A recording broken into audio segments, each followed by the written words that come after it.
Chapter 6. One Honkin' Big Vehicle.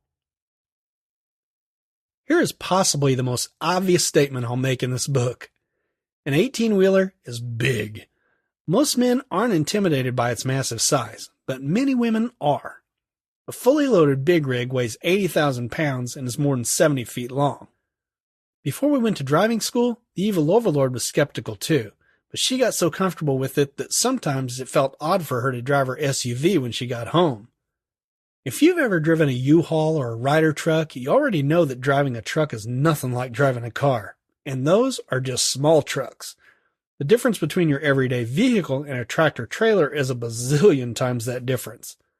Let's get a bit more specific than that. First, let's look at a typical company truck. Most large carriers have similar trucks. Although one company might have Kenworth trucks and another might have all Freightliners or Peterbilts, most of them have common features. They'll likely have a 400 to 500 horsepower engine, Jake brakes, that's engine brakes, a 10-speed manual transmission, some will have automatics, air-ride suspension and seats, a terrible-sounding stereo system with cassette or CD player, and a 60-inch sleeper cab, just to name a few common features.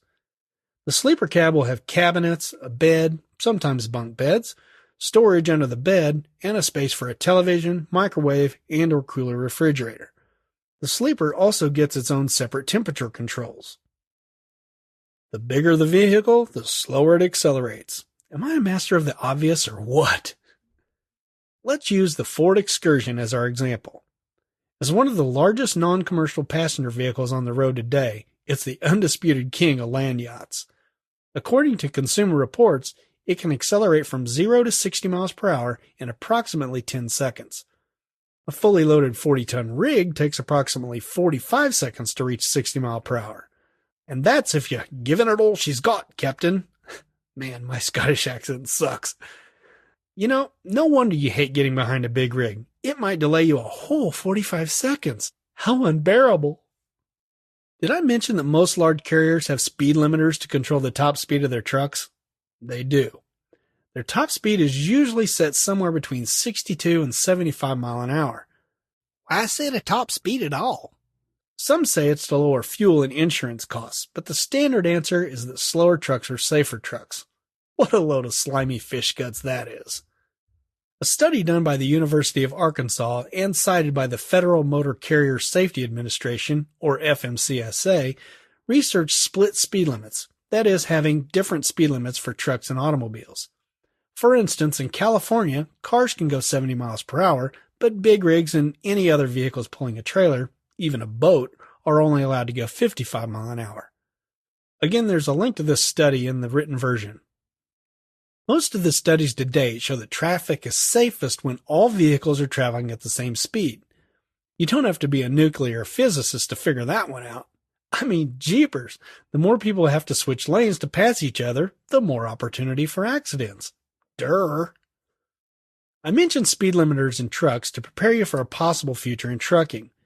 If you choose to drive a truck for a large trucking company, as I suggest, I don't want you to be surprised by it.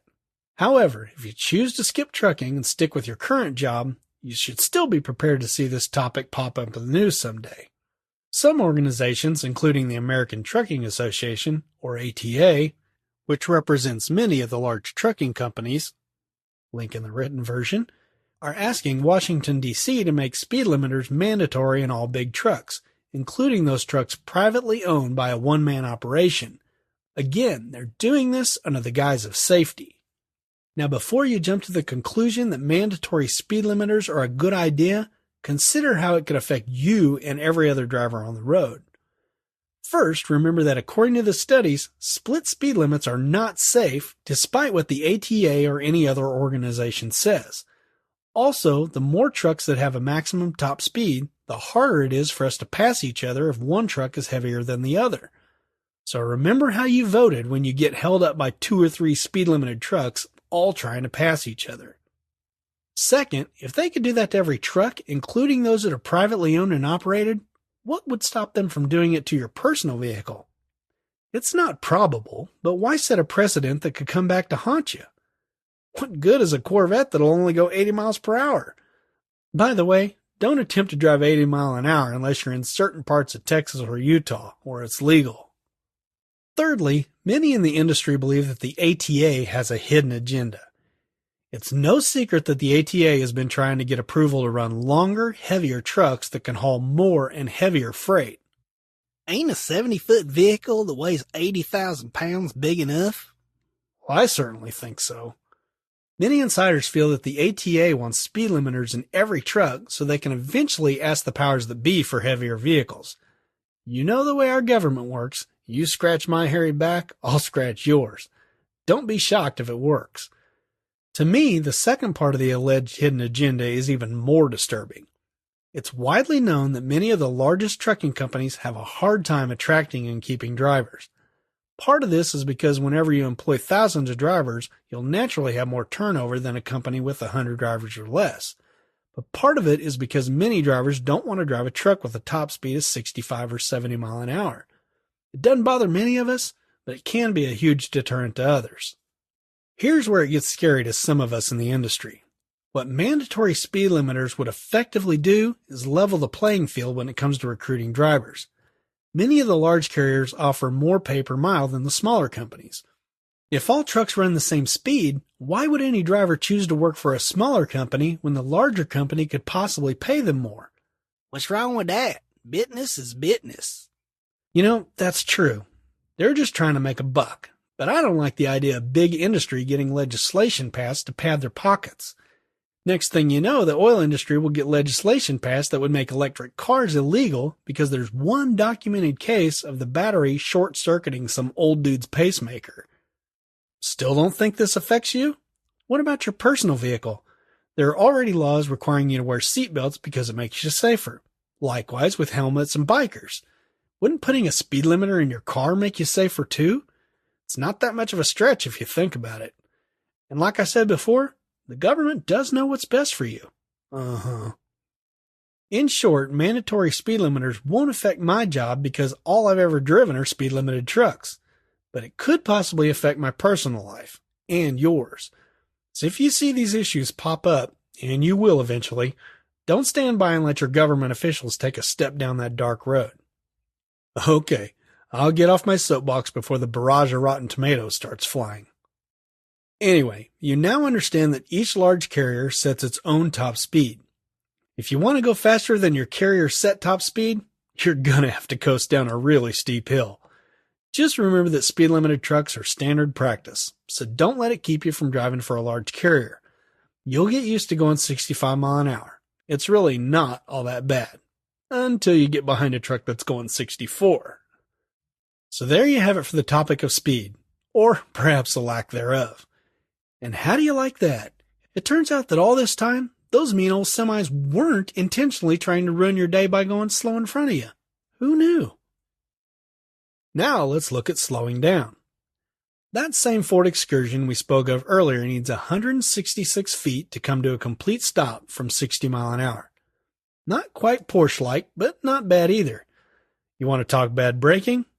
To get a fully loaded big rig stop from that same speed takes approximately 350 feet. That's longer than a football field. Yikes. Maybe you'll think twice before you do something stupid in front of a semi the next time you're in a hurry. If not, at least be comforted knowing that I keep a crowbar in my truck. It'll come in real handy when I need to pry your face out of your dashboard after I rear end you. Perhaps the squirreliest, is that even a word? Braking vehicle on the road is a truck without a trailer. We call this bobtailing.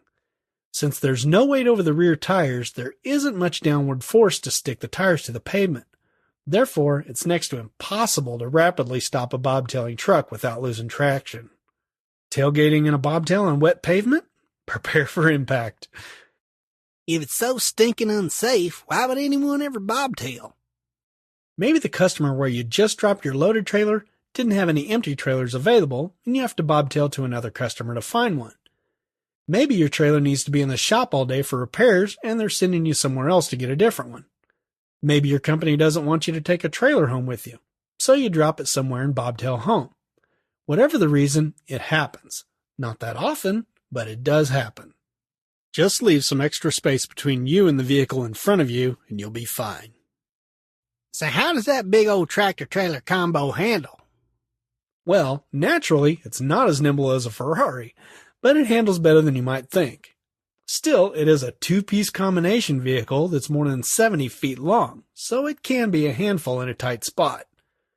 A truck and trailer are, by nature, a little, make that a lot, tipsy.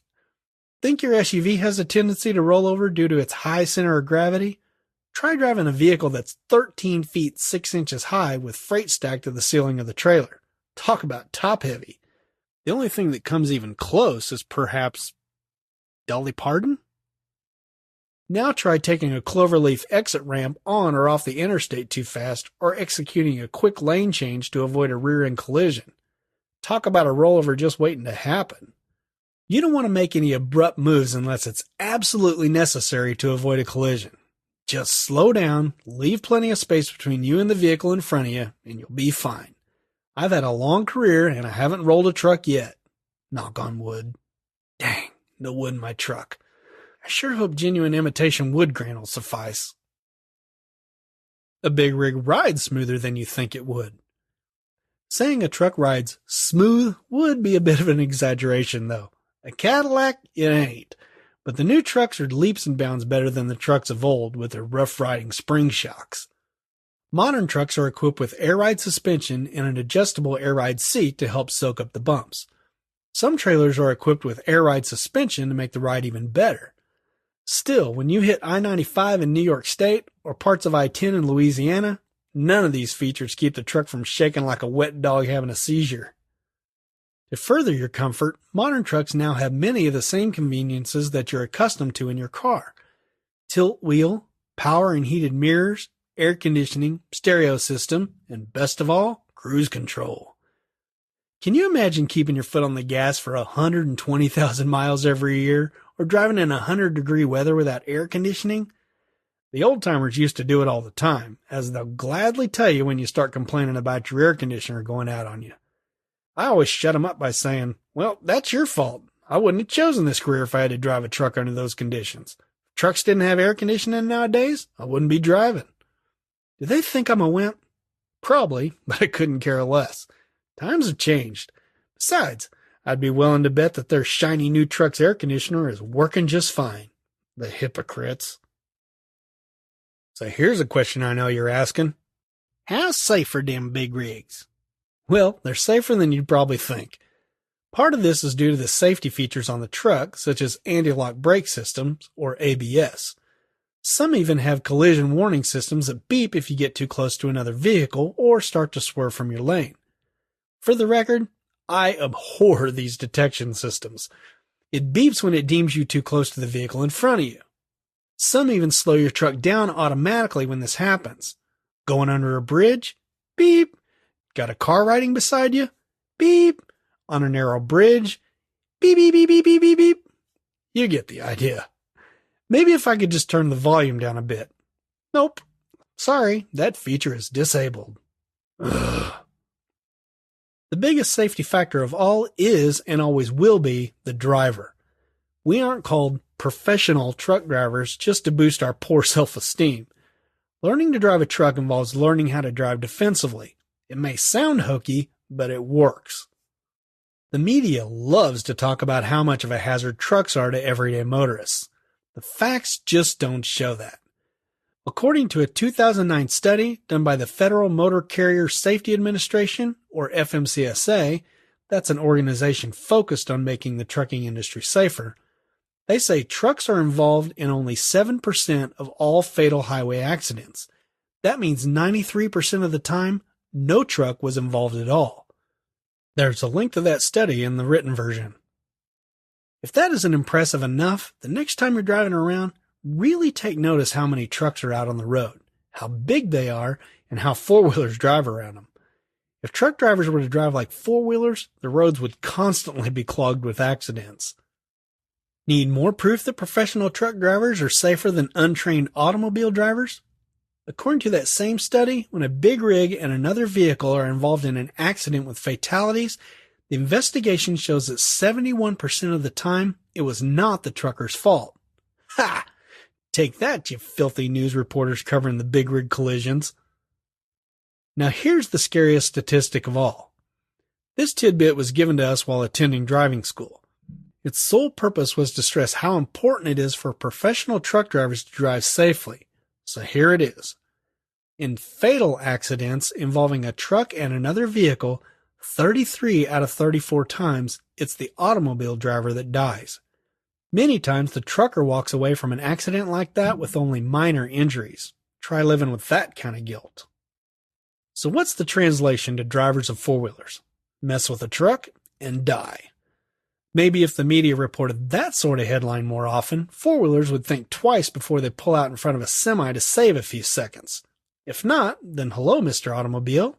I'd like to introduce you to Mr. Truck Grill. Speaking of personal safety.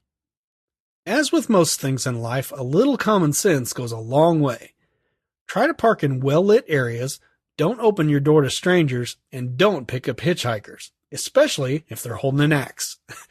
In other words, just follow your instincts. Besides, most carriers have rules against picking up hitchhikers anyway. The evil overlord would wake me up to walk her into a restroom if she got a bad vibe. I didn't mind because I'd rather be woken up than become the prime suspect in a murder investigation. You know the spouse is usually considered guilty until proven innocent, traditionally for good reason. We'll be discussing personal safety more when we speak to the ladies in Chapter 14, but for now, let me cover a biggie. Weapons in trucks. Okay. There's a myth about having weapons in commercial vehicles that even I believed up until very recently. So let me pull a Scully on your Mulder and debunk it right now. Although, I guess that's a bad example, since she was usually proven wrong in the end. Word on the street is that there are federal laws against having firearms in your truck. But as far as I can tell, and from what I've read from others, no such law exists. I actually got confirmation of this not too long ago when I ran into a driver with a pistol strapped to his hip. The problem isn't a non-existing federal law, but the complexity and variations of the state laws. Some states allow firearms in your vehicle if you've been certified to carry concealed.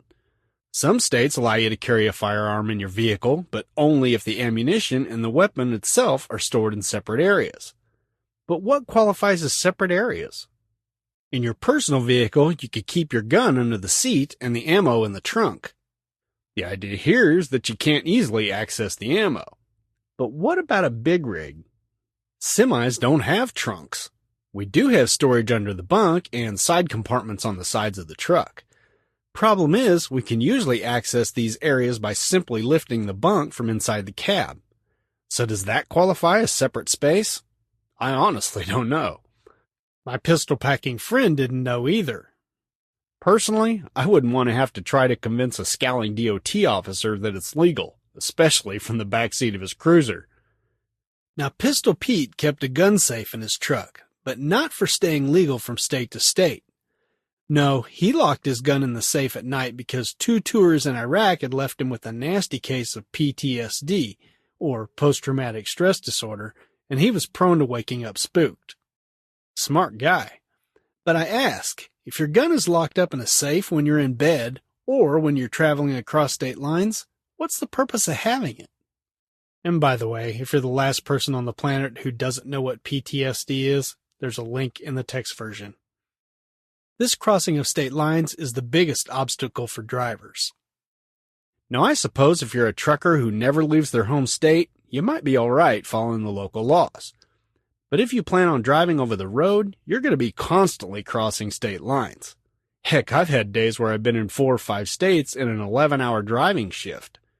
What are you going to do? Pull over in every new state and load or unload your gun?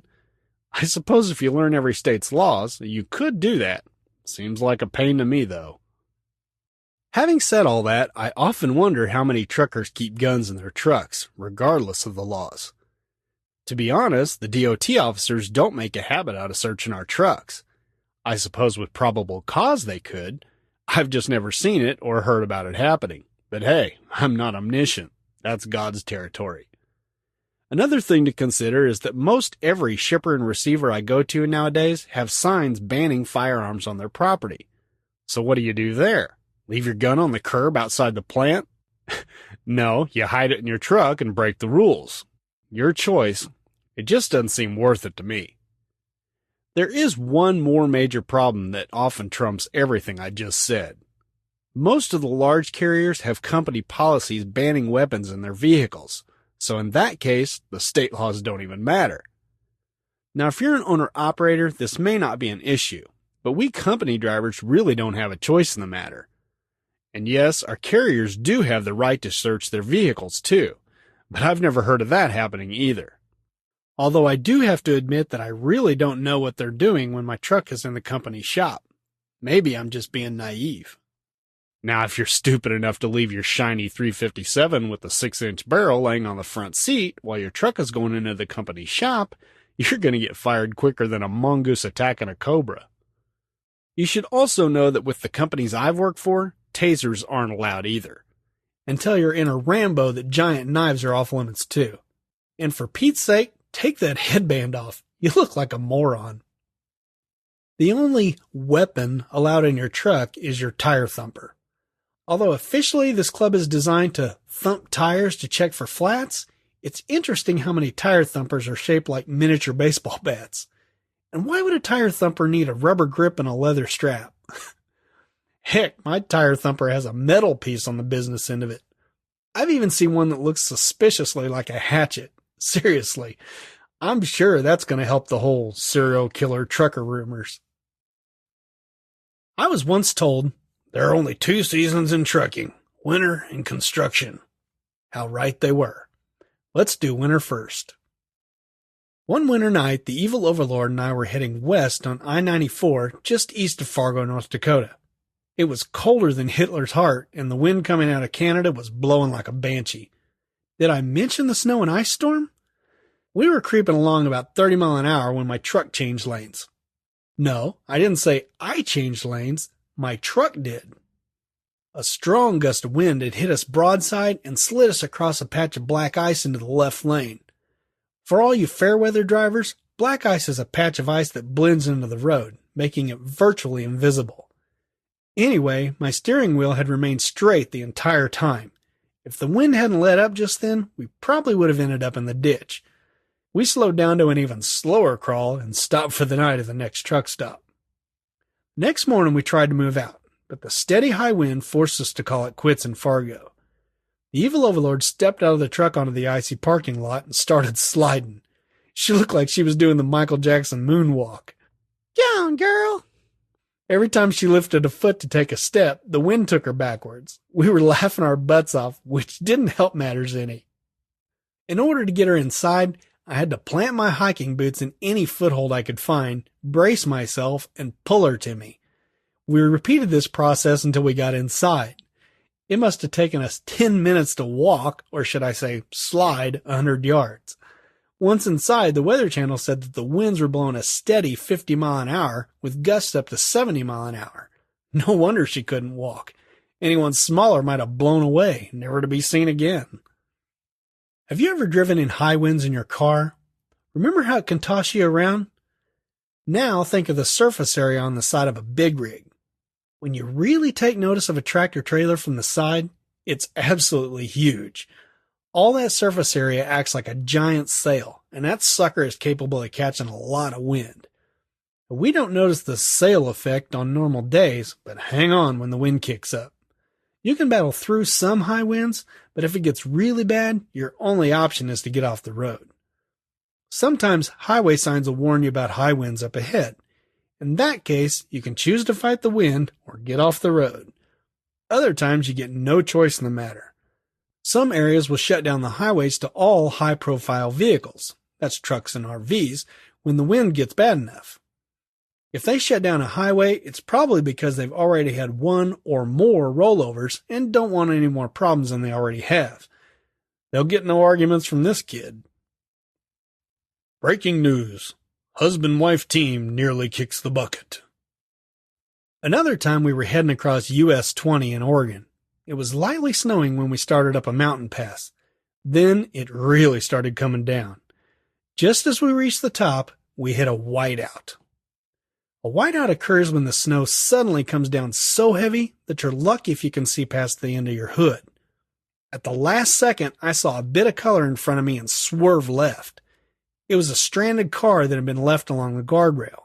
Most of it was snow-covered, but I could still see a bit of it. Had it not been bright red in color and broad daylight, we would have no doubt driven right through that guardrail into what looked like nothing but air. It scared me to the point that my hands started shaking. The evil overlord is no wuss, but she had the only panic attack I've ever seen her have. She was utterly hysterical. The kind of hysterical where your voice raises 3 octaves. Unfortunately, our problems weren't over. We were at the top of the pass and still had to descend to the bottom of the mountain. Going down a mountain is way more dangerous than going up. The more freaked out she got, the worse I got. Now, I'm not known to be an overly forceful guy, but I literally had to scream to startle her enough to shut her up so I could concentrate on getting down the mountain. And for once, she actually did shut up when I told her to. 1 point for Todd. I'll not mention her point total. Well, you're hearing this, so you can guess we made it out alive. The whiteout had only been to the very top of the mountain, so we made it down without incident. But it was the most scared I've ever been in my life. The evil overlord nearly quit trucking right then and there over that ordeal, and I can't say I would have blamed her. The consequences of winter driving. If we had wrecked near Fargo that night, we would have probably only slid into the ditch, jackknifed the truck, and walked away without a scratch, mainly because we were going so slow. Not so in Oregon. We traveled through that mountain pass again that next summer and saw the guardrail where the stranded car had been sitting. It was a sheer drop-off. To this day, we're convinced that if that stranded car hadn't been sitting there on that particular day, we'd be deader than an iPhone cell signal in San Francisco. Sorry, bit of geek humor there. Dramatic? You bet. But if you saw that drop-off, I know you'd agree with me. We thank God for that shiny red car in our path that day. Apparently, he wanted to keep us around to annoy someone. Probably each other. As you can no doubt tell, driving a truck in bad weather isn't much fun. Still, it's not always snowing in the winter. Even if the roads are bad, it doesn't mean you have to drive in it. This is another reason why I suggest you work for a large trucking company. I've never had a large company force me to drive in bad weather. Most large carriers have the attitude that if you don't feel safe driving, you probably aren't safe. I think that's wise on their part. After all, if you're flinching at every wind gust and snowdrift, then you aren't exactly relaxed and driving safely. It's your life that you're risking, so don't let anyone force you to drive in bad weather conditions if you don't feel safe doing so. No load is as valuable as your life. The only time I've ever been forced to drive in bad weather is whenever it hit suddenly and I had to make it to a safe place to park until the roads were cleared. Mother Nature isn't nearly as understanding as a trucking company. Now, there were plenty of times when I chose to drive in less than ideal circumstances, but at some point it just doesn't make any sense. I have a personal guideline that if I can go 40 to 45 miles per hour on snowy roads or roads with patchy ice, I'll usually do so. I figure if I have to go any slower than that, it's not worth the extra stress. Now, maybe that's too fast for you. It certainly would have been for me earlier in my career. You'll have to figure out your comfort level and use your best judgment. If you travel out west, the law requires you to carry tire chains on your truck during the winter months. I have included a link to a photo of some tire chains. Your company will provide tire chains if you drive for a large carrier, which is yet another reason I suggest doing so. Notice the word carry. It doesn't say you have to use them all the time.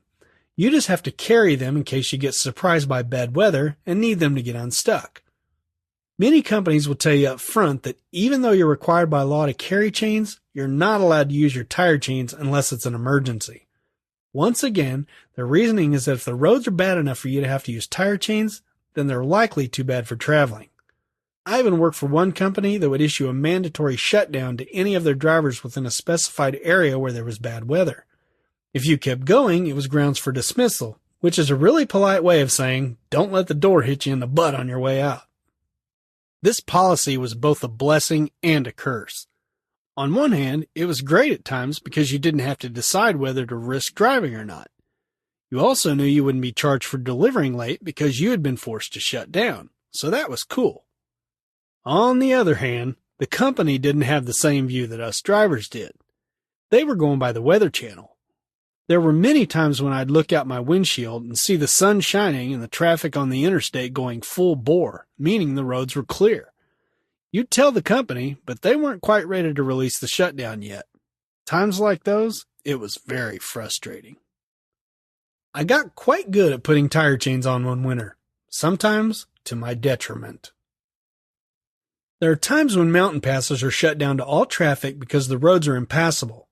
Other times you can proceed, but only if you have your tire chains installed. And there will likely be police officers to check that you've done so.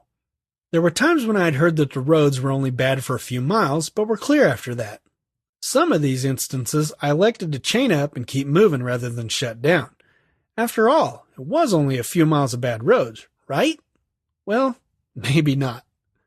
One winter, Donner Pass, which is between Reno, Nevada and Sacramento, California, was shut down due to impassable roads. Yes, this is the same infamous Donner Pass you've heard horror stories about. The one where people decided that old Carl's butt looked a lot like a ribeye. Anyway, the following afternoon, they opened the roads for travel, but only to vehicles with tire chains installed. Now, my company wasn't pressuring me, and I didn't feel much lying in 2 feet of snow to chain up, so 2 days later, we were still sitting there. Good giggly goo. How'd you occupy yourself for 2 full days? We'll talk about that in Chapter 8. As I tend to do, I was eventually feeling the itch to get rolling. After all, I only get paid when the truck is moving. Against the evil overlord's advice, I finally broke down, installed the chains, and left Reno in my mirrors.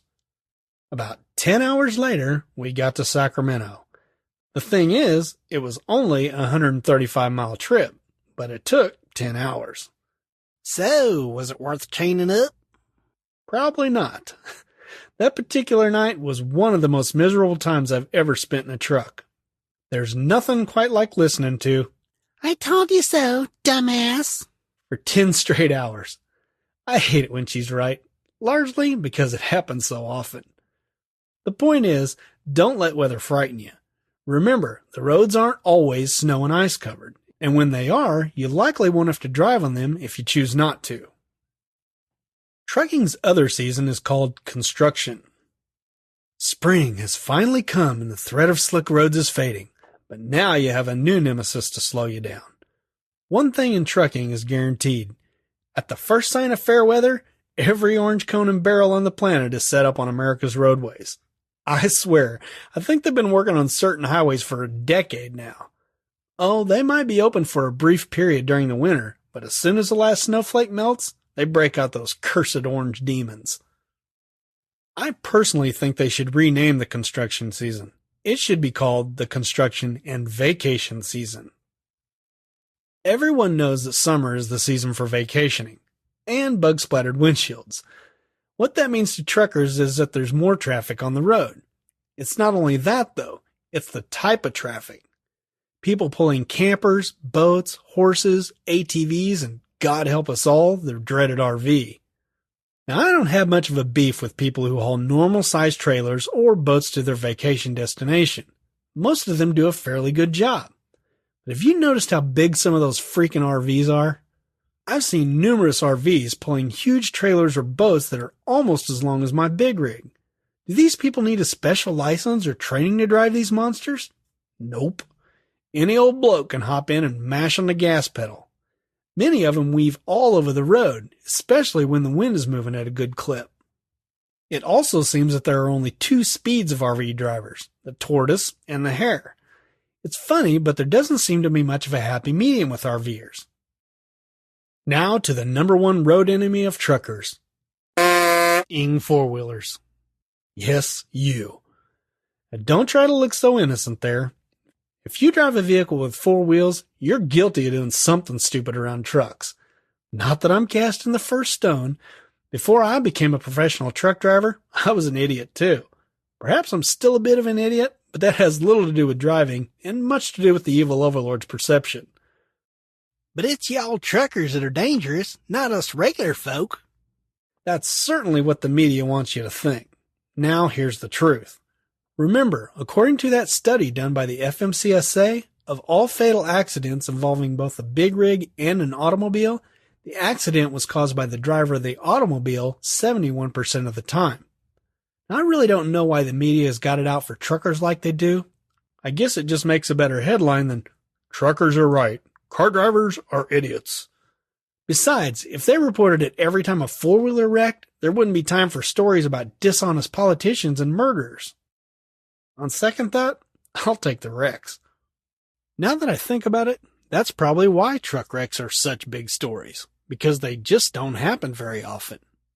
Anyway, if you decide to get into trucking, you'll figure out how idiotic you've been around trucks before you even get out of driving school. It'll probably go something like this. There you'll be, a newbie truck driver on your first trip with your driving instructor. Now you're the trucker. A car switches lanes without a signal in front of you. Your instructor warns you that you have a car riding in your blind spot on the right side of your truck. You hadn't noticed it. Another car will almost miss his turn, cram on his brakes right in front of you, and turn without any warning. Dang, will all this crap happen to me on my first trip? Probably not, but I bet you someone will do something stupid on your maiden voyage. Problem is, you'll be so terrified that you probably won't even notice. I can laugh now, but I surely wasn't on my first trip. I was suction cupped to my seat, if you know what I mean. This is not just a rant on my part. Well, maybe partly. But you need to know because four-wheelers are a major source of stress for a truck driver. This is especially true in big city rush hour, construction, and any other traffic jam you might find yourself in. As a professional truck driver, you need to remain calm when people do stupid things around you. When someone flips you the bird, you should just smile and wave at them. You may not feel like being nice, but trust me on this. You'll be laughing inside because you know they're the one who's driving like a blind drunkard. And the fact that you're smiling and waving instead of returning their gesture is only making them angrier. It's quite fun, actually. Not very helpful, but fun. And that brings us to the fact that road rage is very real. I once heard a story on the news about a guy in Arkansas who shot out the window of another vehicle with, of all things, a crossbow. Don't believe it? There's a link to the story in the written version. And Arkansas residents wonder why they're the butt of so many hick jokes. Anyway, it seems that the dude with road rage had just gotten flipped off by the other driver. Who knows why? Still, this guy was in a car. What happens when the road rage victim is in a truck? The first story that comes to mind is the time that a truck driver ran into the rear end of a car as it was sitting at a stop sign. According to witnesses, the car was filled with teenagers who had been messing with the trucker by purposely slowing down in front of him, driving erratically, and laughing at him. Whether the trucker did something to deserve this is unknown, but knowing how teenagers can be sometimes, the trucker may have done nothing at all. If I recall, I don't think anyone died in this accident, largely because the trucker wasn't going very fast at the time. The way I heard it, from a complete stop, he more or less crawled up the car's rear bumper and started pushing. You've got to be really pissed to do something like that. I mean, that's not a gut reaction. That takes patience. This next story made the national news. There's a link to it in the written version too. This trucker was ticked off for whatever reason and ran his truck straight through the front of the state capitol building in Sacramento, California. That guy must have really hated politicians. Not that I blame him for that. It seems that this particular driver might have been a few pawns short of a chess set in the mental stability department. As I've said before, I'm a pretty even-tempered guy, but even I have a case of road rage every once in a while. I've found myself banging on the steering wheel and screaming until my face turned beet red a few times in my career. It usually happened when I was late for a pickup or delivery appointment and I had just missed my turn in rush hour traffic. I'm not proud of it, but it's happened. And if I've done it with my temperament, I know many other drivers are guilty also. The evil overlord has startled me awake on numerous occasions, cussing some moron for something stupid they just did. No one's perfect, but there's little room for road rage when you're behind the wheel of an 80,000-pound weapon. No driver is completely immune. Just try to keep it to a minimum. If you choose to become a professional truck driver, remember that you're just that, a professional. You'll get the training to drive defensively in driving school, and over time you'll learn to remain calm in all but the worst situations. Let me put it this way. If you can't control your road rage, you'll have a miserable life as a truck driver. Being angry all day, every day, is no way to live. Unless you're Dennis Leary, of course. He makes a mighty good living spitting curses at the world. Just do us all a favor and stay away from any large vehicles if you have a bad case of road rage. Now that I think of it, why don't you just go ahead and sell your car and buy a top-of-the-line Schwinn? Professionals should be responsible people, too. Part of being responsible is taking care of the equipment that was issued to you by your company. It may not be your truck and you may not be paying the insurance premiums on it, but that doesn't mean you can drive with reckless abandon. You don't want to die, and I hope you don't want to kill a family of 6. Driving a truck requires you to be extra diligent when it comes to safety. If you screw up, someone could easily die, and remember that 33 out of 34 times, it won't be you. While we're on the subject of professionalism, yet another part of being a responsible professional is being on time. America's economy largely runs on a JIT system, which stands for just in time. JIT companies don't order stuff until they need it. What that means is that truck drivers need to pick up and deliver their loads on time. That leaves little chance for you to stop off at the casino for some Texas Hold'em. If a Chrysler plant needs those dashboards you're hauling, you'd better have them there on schedule. How happy do you think Chrysler will be if you're late and their production line is shut down because of you? And how happy do you think your company will be when Chrysler calls them up to give them an earful? And you know, butt-chewing sessions usually come right on down the line. But didn't you just say to drive safely? Yep, and that's first and foremost. That's just one more reason why I tell you to drive for a large carrier. They usually give you ample time to pick up and deliver your loads, whereas Truckability Trucking Company may push you into a timeline you can't possibly meet safely and or legally. At least that's what the Truckability drivers tell me.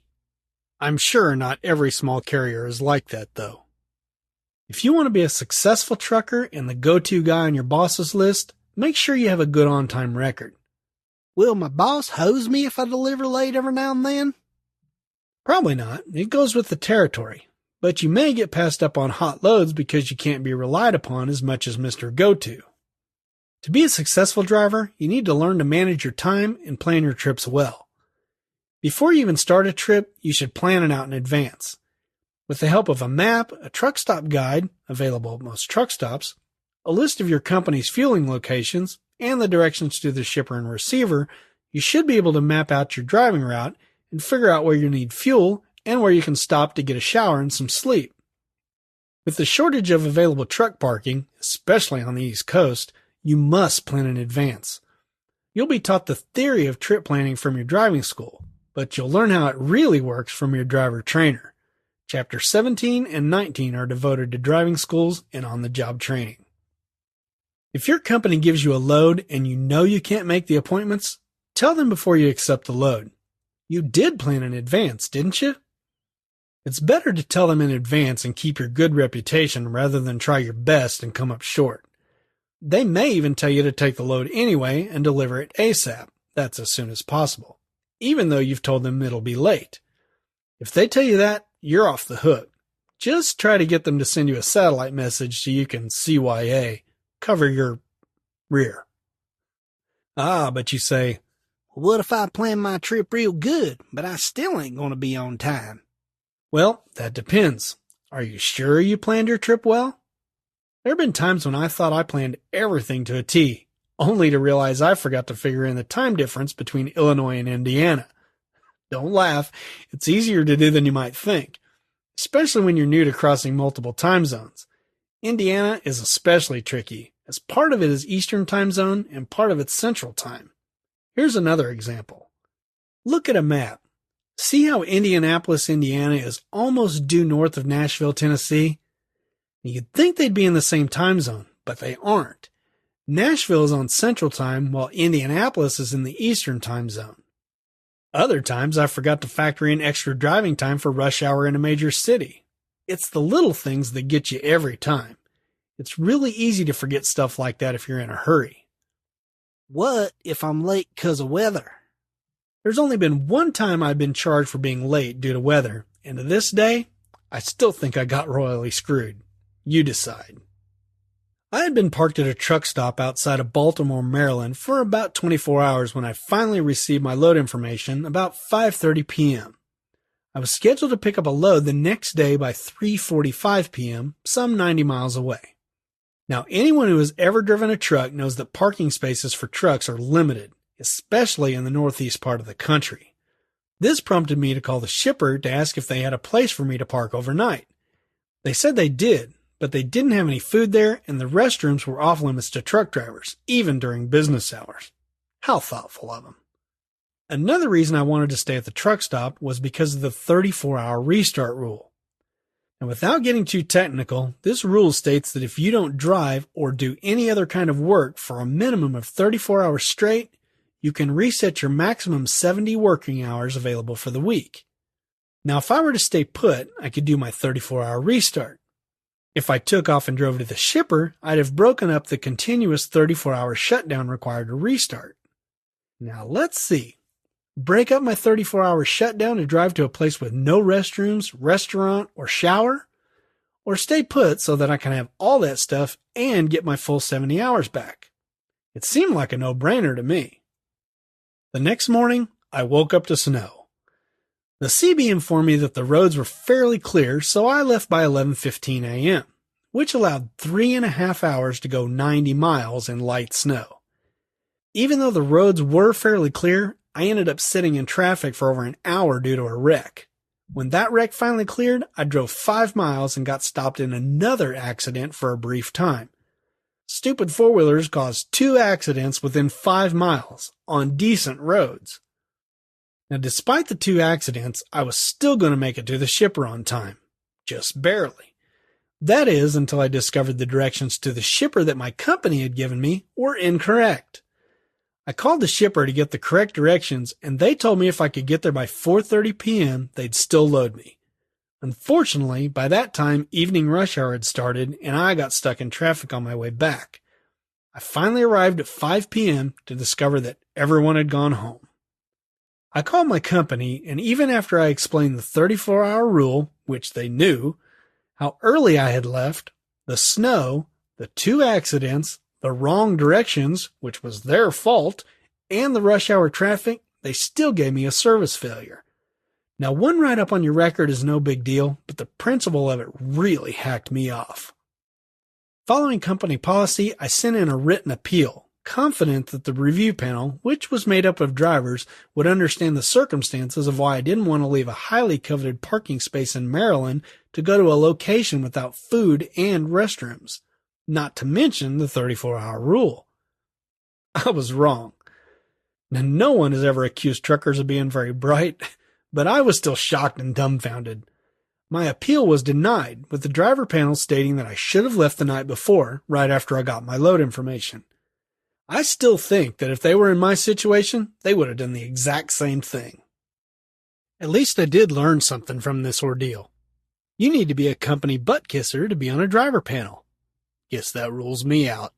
My heart's broken. So what do you think? For me, it boils down to this.